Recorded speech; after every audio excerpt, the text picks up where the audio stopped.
Hello दोस्तों, आप सभी का स्वागत है आपके अपने यूट्यूब चैनल हिंदी सरोवर पर। आज का जो हमारा टॉपिक है दिल्ली विश्वविद्यालय का जो हिंदी साहित्य का इतिहास है आपका फर्स्ट सेमेस्टर का सिलेबस। तो उसमें हमने रीतिकाल पे बात किया था। अब रीतिकाल की जो प्रवृत्तियां हैं अर्थात रीतिकाल का जो समय था उसकी क्या क्या विशेषताएं रही, आज हम उस पर बात करेंगे। तो जो बच्चे चैनल पे नए हैं चैनल को सब्सक्राइब कर लें ताकि आप तक वीडियो पहुंचता रहे। तो आइए शुरू करते हैं। रीतिकाल विक्रम संवत 1700 से 1900 जो इसका समय है आप याद रखिएगा। हमारे जो 4 काल खंड बांटे गए हैं हिंदी साहित्य के इतिहास का, वो आचार्य रामचंद्र शुक्ल के अनुसार जो समय काल बताया गया था उन्हीं के अनुसार है। तो आगे इसमें जानते हैं कि हिंदी साहित्य का एक महत्वपूर्ण दौर है जो अपनी श्रृंगारिता, यहाँ पे निरूपण, अलंकारिता, आश्रितताओं की प्रशंसा, भक्ति और नीति के लिए जाना जाता है। इसकी विशेषताएं इस प्रकार है, मतलब कि ये कहा जा रहा है कि जो हमारा रीतिकाल का समय था ये वो दौर था जब कवि अपने राजा महाराजा के दरबार में बैठ के प्रेम, सौंदर्य, वीरता की कविताएं लिखते थे। मतलब कि जो उनके राजा थे जिनके दरबार में बैठ के कविताएं करते थे, तो ये आश्रयदाताओं की प्रशंसा, अर्थात यहाँ पे यही कहा जा रहा है कि जो राजा महाराजा अपने जो कवि थे उनका जो पालन पोषण करते थे, यानी कि अपने ही दरबार में रख के उनको जो रहने का, खाने पीने का सब कुछ सुविधाएं उपलब्ध कराते थे। तो यही है कि जो राजा है वो अपने मतलब यहाँ पे जो कवि है अपने आश्रिताओं यानी कि जिस पे आश्रित थे उनका गुणगान करते थे। तो जो इसकी प्रवृत्तियां हैं आइए देखते हैं। बहुत ही आसान भाषा में आप सभी को समझाने की कोशिश करूंगी। पहला है श्रृंगारिता, अर्थात प्रेम और सौंदर्य की बात की जा रही है यहाँ पे। रीतिकाल का काव्य ज्यादातर राजा महाराजा यहाँ पे महाराजाओं के दरबार में लिखा गया, इसलिए इसमें प्रेम और शारीरिक सौंदर्य का बखान सबसे ज्यादा है। मतलब यहाँ पे ये कहा जा रहा है कि जो रीतिकाल मतलब यहाँ पे समय था रीतिकाल का हमारा, उसमें जो कविताएं थी वो प्रेम और सौंदर्य का रंग मतलब सबसे ज्यादा मतलब उस समय जो कविताएं थी लिखा जाता था। कवियों ने नायक यहाँ पे नायिका से प्रेम के जो यहाँ पे रसीले अंदाज में लिखा, और जो भक्ति काल में प्रेम भगवान से जुड़ा था, लेकिन जो रीतिकाल है वो जो हमारा मतलब शारीरिक सौंदर्य है उस पर केंद्रित था। पूरा का पूरा जो रीतिकाल है उसमें स्त्रियों को एक भोग विलास की वस्तु समझा जाता था। जैसे हमने जो परिस्थितियां थी रीतिकाल का जो परिचय है इससे पहले वाला वीडियो में हमने बहुत अच्छे से पढ़ा था कि जो हमारा रीतिकाल का समय है वो पूरा का पूरा एक तरह से स्त्रियों को एक भोग की वस्तु के समान समझा गया था। मतलब स्त्रियों की जो अपना अस्तित्व है वो ना के बराबर थी। तो यहाँ पे यही कहा जा रहा है। तो आइए इसमें देखते हैं कि श्रृंगारिता में है पहला प्रेम का चित्रण। भक्ति काल में प्रेम आध्यात्मिक था, लेकिन रीतिकाल में यह लौकिक यानी कि दुनियावी और भोग विलास से भरा था। कवियों ने नायक नायिका के प्रेम, उनके हाव भाव और शारीरिक आकर्षण को रसीले अंदाज में लिखा। जैसे यहाँ पे बिहारी का दोहा है कि कहत नटत रिझत खिजत मिलत खिलत लजियात, भरे भव में करत है नैनन ही सो बात। मतलब यहाँ पे ये कहा जा रहा है कि जो हमारे कवि थे वो प्रेम का चित्रण करते थे, यानी कि जो प्रेमी यहाँ पे है, प्रेमिका है ना यार, अर्थात नायक है, जो नायिका है, उनके हाव भाव जैसे आंखों से बात करना, उनका किस प्रकार से मतलब उनका जो शरीर है उसकी बनावट किस प्रकार से है, तो उसके माध्यम से अपनी कविताओं में मतलब व्यक्त करते थे। और यहाँ पे जो बिहारी का दोहा है इसमें ये कहा जा रहा है कि जो नायिका है वो आंखों से बात करने का मतलब किस प्रकार से जो नायिका अपनी आंखों से ही बात कर रही है, अर्थात इशारा कर रही है। तो यहाँ पे नायिका का जो सौंदर्य है या शारीरिक बनावट है उस पर कवि ने ज़्यादा जोर दिया है। अब इसमें हम बात करेंगे कि नायिका के प्रकार और नख सिख वर्णन। कवियों ने नायिकाओं के अलग अलग प्रकार जैसे स्वकिया, परकिया और उनके सिर से पैर तक नख सिख सौंदर्य का वर्णन किया। यहाँ पे दोहा है, हम सखी दो ऐसे फिसले वो भय ऊपर मैं भय नीचे, अर्थात यहाँ बारिश में फिसलने की घटना को मजेदार और श्रृंगारिक ढंग से दिखाया गया है। मतलब यहाँ पे ये कहा जा रहा है कि जो हमारे कवि थे उन्होंने जो भी स्त्रियां थी मतलब जो नायिका थी उनके मतलब शरीर का एक एक अंग का उन्होंने बहुत ही मतलब एक तरह से रसीले अंदाज में अपने काव्य के माध्यम से व्यक्त किया था, यानी कि उनका जो शारीरिक सौंदर्य है उस पर ज़्यादा जोर दिया। अब इसमें हम देखेंगे सहयोग और प्रिलंबन। सहयोग का अर्थ है यहाँ पे कि प्रेमी प्रेमिका के मिलन का वर्णन, जैसे प्रेम भरे हाव भाव, अर्थात जो सहयोग है यहाँ पे कि मतलब किस प्रकार से यहाँ पे जो नायक है और नायिका है उसके मिलने की बात की जा रही है। आगे है यहाँ पे विलंबम, प्रेम में बिछड़ने या विरह की, यहाँ पे जो विरह का दर्द है, वेदना है, जैसे घनानंद ने विरह की पीड़ा को मार्मिक ढंग से लिखा। अर्थात जो हमारा नायक नायिका है जब वो बिछड़ जाते हैं तो उनका जो वेदना उत्पन्न होता है वो प्रिलंबम है। यहाँ पे जैसे उदाहरण में घनानंद की आप कविताएं देखेंगे तो उनमें आपको विरह वेदना कहीं ना कहीं नजर आएगा। आगे इसकी खासियत जानते हैं कि कवियों ने शारीरिक सौंदर्य और इंद्रिय सुख पर ज्यादा ध्यान दिया है, न कि प्रेम के गहरे आध्यात्मिक रूप पर। मतलब यहाँ पे जो कवि है वो जो नायक है नायिका है उसके शारीरिक सौंदर्य और भोग विलास पर ही ज्यादा ध्यान दिया है, ना कि जो प्रेम है या जो ईश्वर के प्रति प्रेम है, भक्ति है, उन सब पर इस युग में कहीं पे भी ध्यान नहीं दिया गया। अब हम जानेंगे अगला जो यहाँ पे विशेषता है वो है रीति निरूपण, अर्थात काव्य के नियम। रीतिकाल में कवियों ने काव्य के नियम जैसे रस, छंद, अलंकार, नायक नायिका भेद को समझाया। मतलब यहाँ पे ये कहा जा रहा है कि जो रीतिकाल के कवि थे वो काव्य लिखने के लिए जो नियम होते थे, यानी कि ढंग होता था, तरीका होता था, जिसमें रस होते थे, छंद, अलंकार, और जो नायक नायिका है किस प्रकार के हैं उनके, और जो ये नियम है वो संस्कृत काव्य शास्त्र के, मतलब यहाँ पे जो नियम है यहाँ पे देखिए कि जो संस्कृत काव्य शास्त्र से लिया गया था, यहाँ पे चंद्रालोक या कुवल या नंदन के लिए था। हिंदी कवियों ने इसमें कुछ नया नहीं जोड़ा। मतलब कि यहाँ पे जो इन्होंने रीतिकाल में जो कवि थे अपनी कविताओं के माध्यम से अपनी जो नायिका है उसका शारीरिक सौंदर्य करते थे, पर जो इसका लिखने का तरीका था वो ढंग था, ये पहले से जो नियम बने हुए थे संस्कृत के काव्य शास्त्र में वहीं से उन्होंने उठाया था। जो रस, छंद, अलंकार है वहीं से लिया था और अपना कुछ नया नहीं जोड़ा था इसमें। यहाँ पे है कि 3 तरह के कवि हैं इसमें, केवल नियम बताने वाले जैसे केशवदास, नियम और उदाहरण दोनों देने वाले जैसे चिंतामणि, मतिराम, भूषण, ये रीतिकाल के ही कवि हैं। नियमों का पालन कर स्वतंत्र काव्य लिखने वाले जैसे बिहारी। इन कवियों ने मौलिकता नहीं दिखाई, बस संस्कृत की नकल की। मतलब यहाँ पे ये कहा जा रहा है कि जो भी यहाँ पे कवि हैं उन्होंने अपने कुछ नया, मतलब जो कविताएं हैं करने का कुछ नया ढंग या नियम नहीं निकाले, बल्कि जैसी रचनाएं संस्कृत काव्य शास्त्र में रची जाती थी, कविताएं लिखी जाती थी, उसे ही उठाकर अपने राज दरबार में, यानी कि जो आश्रयदाताएं थी उनके गुणगान में उसी प्रकार की कविताएं लिखने लगे। आगे है अलंकारिता, यानी कि काव्य का सजावट, किस प्रकार से बढ़ा चढ़ा के कविता में, अगर आप उदाहरण में लेके अगर आपको मतलब यहाँ पे किसी जो कवि हैं, दरबारी कवि हैं, वो अपने राजा की प्रशंसा कर रहे हैं तो वो कहीं ना कहीं अपनी बातों को इतना बढ़ा चढ़ा के बताते हैं अपने कविता के माध्यम से कि जो राजा है वो खुश होकर इनको बहुत सारे भेंट उपहार देता है।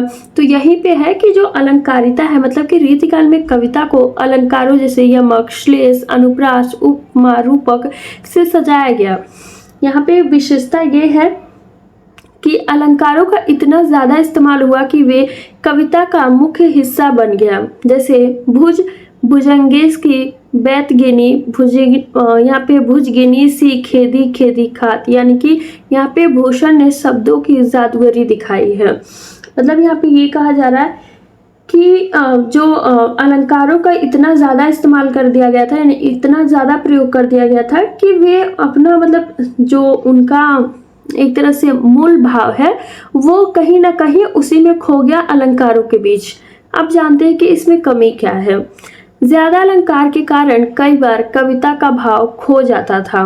केशवदास ने तो बिना अलंकार की कविता को सुंदर मानने से ही इनकार कर दिया। मतलब कि यहाँ पे ये कहा जा रहा है कि जब ज़्यादा अलंकारों का प्रयोग किया जाता था, जैसे कि एक कविता में बहुत सारे अलंकारों का प्रयोग यहाँ पे प्रयोग करने के कारण जो कविता का मूल भाव था वो कहीं ना कहीं नष्ट हो गया। यानी कि अगर आप अनुप्रास अलंकार से निकालते हैं, श्लेष अलंकार से निकालते हैं, तो सबके भाव अलग अलग आते थे। एक भाव जो मतलब जो पाठक है या जो श्रोता है उनके समक्ष नहीं आ पाता था। और यहाँ पे केशव दास कहते हैं कि बिना अलंकार की कविता सुंदर नहीं होती। यानी कि कविता है, जो काव्य है, उसे सुंदर बनाने के लिए या प्रस्तुत करने के लिए हमें अलंकारों की ज़रूरत पड़ती है। तो मतलब कि यहाँ पे अलंकारों की इस समय अलंकारों का ज़्यादा प्रयोग होता था। अगला है फोर्थ, यहाँ पे आश्रयदाताओं की प्रशंसा। यही कि जो हमारे राजा महाराजा हैं, जो हमारे दरबारी कवि हैं, वो अपने आश्रयदाताओं यानी कि राजाओं की तारीफ में कविताएं लिखी। मतलब यहाँ पे जो दरबारी कवि रहते थे उस समय, जो मुगल शासन था हमारे रीतिकाल में, फिर जो स्त्रियों के साथ इतना मतलब अत्याचार होता था, उनका भोग विलास होता था, मतलब स्त्रियों को एक वस्तु के समान समझा जाता था। तो इसलिए जो दरबारी कवि थे वो अपनी जान बचाने के लिए वो अपने राजा महाराजा के गुणगान करने लगे। तो यहाँ पे यही कहा जा रहा है कि जो दरबारी कवि थे वो अपने आश्रयदाताओं अर्थात राजाओं की तारीफ में कविताएं लिखी। उदाहरण में हम देखेंगे, भूषण ने शिवाजी की यहाँ पे लिखा है, और शिवराज भूषण शिवानी इनकी ही रचना है। आगे है छत्रसाल, यहाँ पे छत्रसाल दशक की तारीफ की। आगे है मतीराम ने बूंदी की राजा की, पद्माकर ने जयपुर की राजा की प्रशंसा की। ज़्यादातर जो रीतिकाल में कवि थे वो अपने अपने राजा महाराजा यानी कि जो उनके राजा थे उस समय में, जो उनका पालन पोषण करते थे, जो अपने महल में उनको एक अच्छा जगह दिए थे, उनकी वो तारीफ बढ़ा चढ़ा के करते थे। ये तारीफ अक्सर अतिशयोक्ति से भरी होती थी, क्योंकि कवियों को जीविका के लिए ऐसा करना पड़ता था। मतलब कि यहाँ पे जब बढ़ा चढ़ा के, यहाँ पे जब जो कवि हैं वो बढ़ा चढ़ा के नहीं लिखेंगे, तो जो इनकी जीविका यानी कि जीने की मतलब रहने खाने पीने की जो वस्तु है, मतलब जो बेसिक नीड होती है हर व्यक्ति को जीने के लिए, वो सब कुछ बंद हो जाता है। तो इसलिए इनको कहीं ना कहीं अपने जान बचाने के लिए डर के कहीं ना कहीं जो राजा थे उनकी मतलब यहाँ पे गुणगान करनी ही पड़ती थी बढ़ा चढ़ा के। अगला है यहाँ पे जो फिफ्थ वाला है, इसकी विशेषता वो है भक्ति और नीति।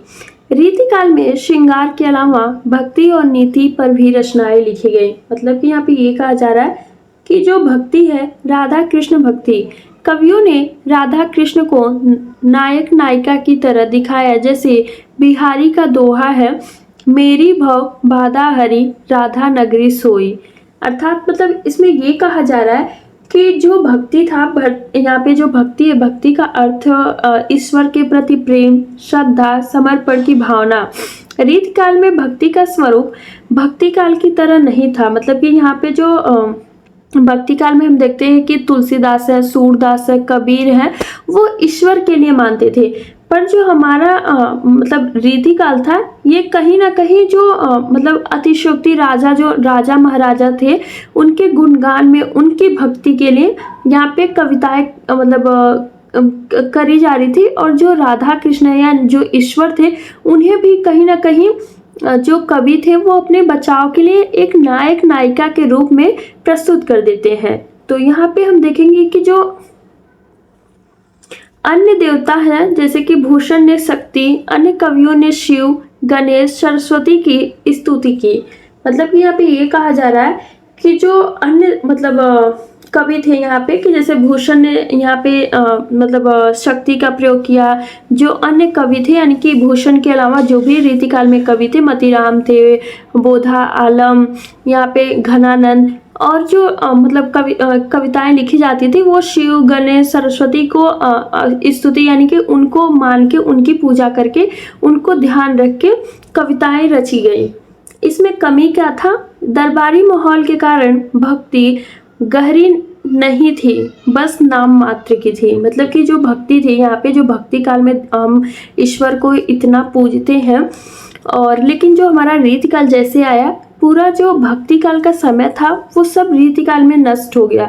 क्योंकि जो रीतिकाल का जो भक्ति था, भक्ति से आशय यहाँ पे ये हो गया था कि जो हमारे ईश्वर हैं उन्हें भी अपने आश्रयदाताओं के सामने जो लेखक थे, जो कवि थे, वो एक नायक नायिका मतलब कि एक तरह से प्रेमी प्रेमिका की तरफ प्रस्तुत करने लगे थे। अब हम जानेंगे यहाँ पे नीति, यानी कि जीवन के सबक। यहाँ पे नीति से आशय है यहाँ पे कि हमारे जो नैतिकता होते हैं, सही गलत पहचानना, मतलब किस प्रकार से हमारा जो व्यवहारिक जीवन होता है ये सब। और जो कवियों ने रीति यहाँ पे नीति के दोहे और कविताएं लिखी कि लोगों का जो अच्छा व्यवहार है, जीवन जीने का एक तरीका है, सामाजिक मूल्यों को सीख देती थी। लेकिन जो ये यहाँ पे रचनाएं हैं, जैसे यहाँ पे देखेंगे कि हम बृंद है, रहीम है, गिरधर दास आदि ने नीति के दोहे लिखे जो जीवन के अनुभव और व्यवहार सिखाते हैं। जैसे यहाँ पे बृंद कहते हैं कि भले बुरे सब एक सम जी लो बोलत नाही, मतलब कि यहाँ पे ये कहा जा रहा है कि सब एक समान है, भला बुरा सब के सब एक समान है। मतलब यहाँ पे यही है नीति में कि जो हमारा व्यवहारिक जीवन है किस प्रकार से है वो सब बताया गया है। और इसमें खासियत क्या है, ये रचनाएं सरल और लोक जीवन से जुड़ी थी। मतलब कि जो नीति की कविताएं थी वो बहुत ही आसान भाषा में कि लोगों को समझ में आ जाए, और जो हमारा दैनिक जीवन है यानी कि जो हमारा दिनचर्या है उससे जुड़ी रहती थी। अब हम जानेंगे जो अगली इसमें यहाँ पे प्रवृत्तियां हैं अर्थात विशेषता है वो वीर काव्य। वीर काव्य से आशय है यहाँ पे कि जो राजा थे उनकी वीरता की गुणगान करना, यानी कि जो कवि है वो अपने राजा के महाराजा के उनका गुणगान करते थे। तो इसमें देखते हैं रीतिकाल में कुछ कवियों ने वीर रस की रचना की, खासकर भूषण ने। जैसे कि आप अगले सेमेस्टर में भूषण की कविताएं लगेगी तब आप देखेंगे कि किस प्रकार से शिवाजी की गुणगान की गई, यानी कि उनकी वीरता की बात की गई है। यानी कि जो राजा है उनको वीर मतलब जो कवि है वो वीर रस में अपनी कविताओं को प्रस्तुत करते हैं। उदाहरण में यहाँ देखेंगे भूषण की शिवराज भूषण, शिवानी, छत्रसाल दशक की शिवाजी और छत्रसाल की वीरता का बखान है। यानी कि जो राजा है उन्हें एक तरह से मतलब वीर योद्धा के रूप में प्रस्तुत करते हैं। यहाँ पे है चमकती चपला न फेरत फिरंग भट्ट इंद्र की। यहाँ पे अन्य कवि है जैसे गोरेलाल छत्रप्रकाश का, सूदन सुजान चरित्र का, पद्माकर, हिम्मत बहादुर वीरदावली का। और जो इस समय वीर काव्य में जो कमियां थी क्या थी, ये रचनाएं ज़्यादातर अतिशयोक्ति से भरी थी। मतलब कि बहुत ज़्यादा बढ़ा चढ़ा के राजा के बारे में बोला जाता था, क्योंकि कवि युद्ध क्षेत्र में नहीं थे। आदिकाल के वीर काव्य की तुलना में ये कम यथार्थवादी थे। मतलब कि जो हमारा आदिकाल था, आप आदिकाल पढ़े हैं तो उसमें आप देखे हुए कि उसमें जो वीर काव्य लिखे जाते थे, राजा स्वयं लड़ते थे युद्ध क्षेत्र में, और जो उनके कवि थे वो सामने यानी कि जैसा आंखों देखा उनका हाल होता था वही अपनी कविताओं में गढ़ते थे। जैसे कि अगर राजा का युद्ध हो रहा है तो जो मंत्री मतलब जो उनके दरबारी कवि हैं जिस तरह से वो देखते थे अपने राजा को लड़ते हुए, वो अपने कविताओं में उतार देते थे। पर जो हमारा रीतिकाल था, रीतिकाल के जो राजा थे वो बहुत ही एक तरह से आप समझ सकते कि भोग विलासी प्रवृत्ति के थे और बहुत सुस्त थे। यानी कि बस वो भोग विलास में डूबे थे, अपनी प्रशंसा कराते थे और युद्ध क्षेत्र में वो नहीं जाते थे। फिर भी जो उनके मतलब दरबारी कवि होते थे वो बहुत बढ़ा चढ़ा के युद्ध क्षेत्र में ना मतलब वहाँ का वर्णन नहीं होता था, फिर भी अपनी कविताओं में ऐसा यहाँ पे दिखाते थे कि उनके राजा जाके युद्ध क्षेत्र में लड़ाई कर रहे हैं। तो यही कहा जा रहा कि जो आदिकाल का वीर काव्य था वो बहुत अच्छा था, लेकिन रीतिकाल में इन दोनों में कहीं किसी प्रकार का तुलना नहीं किया जा सकता था। मतलब कि ये सच होता ही नहीं था। तो अब हम लास्ट में निष्कर्ष देखेंगे। रीतिकाल काव्य दरबारी माहौल और राजाओं की रुचि से प्रभावित था। श्रृंगारिता इसकी जान थी जिसमें प्रेम सौंदर्य का रसीला यहाँ पे चित्रण हुआ है। मतलब कि यहाँ पे जो रीतिकाल है वो पूरा का पूरा दरबारी माहौल था। जैसे कि दरबारों में जो राजा थे उनके जो कवि थे वहीं पे उनकी मतलब कविताएं लिखते थे अपने राजा को खुश करने के लिए, और पूरा का पूरा एक तरह से प्रेम प्रसंग में लिखा जाता था।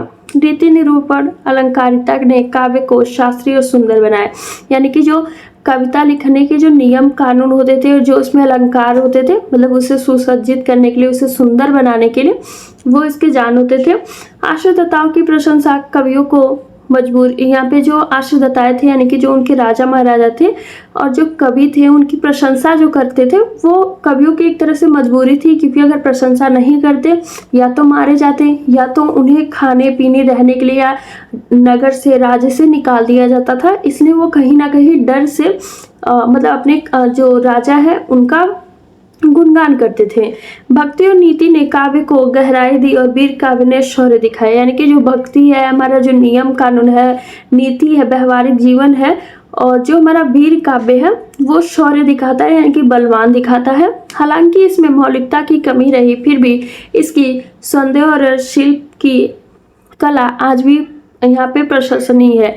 मतलब कि इसमें यही कहा है कि कहीं ना कहीं जो वीर काव्य लिखा गया था वो बिल्कुल मौलिक नहीं है, यानी कि बस एक तरह से कल्पना पे आधारित था, या यूं कहे कि अतिशयोक्तिपूर्ण लिखा गया था। फिर भी जो इसका सौंदर्य है वो आज भी प्रशंसा के काबिल है। तो ये आपका रीतिकाल की जो प्रवृत्ति यहाँ पे प्रवृत्तियाँ हैं अर्थात विशेषताएं हैं, ये मतलब आशा करती हूँ आप सभी को अच्छे से समझ में आया है। और PDF चाहिए आप टेलीग्राम चैनल ज्वाइन कर लें, जिसका लिंक डिस्क्रिप्शन बॉक्स में दिया हुआ है। Thank you. प्लीज़ चैनल को लाइक, सब्सक्राइब, शेयर करना ना भूलें। Thank you.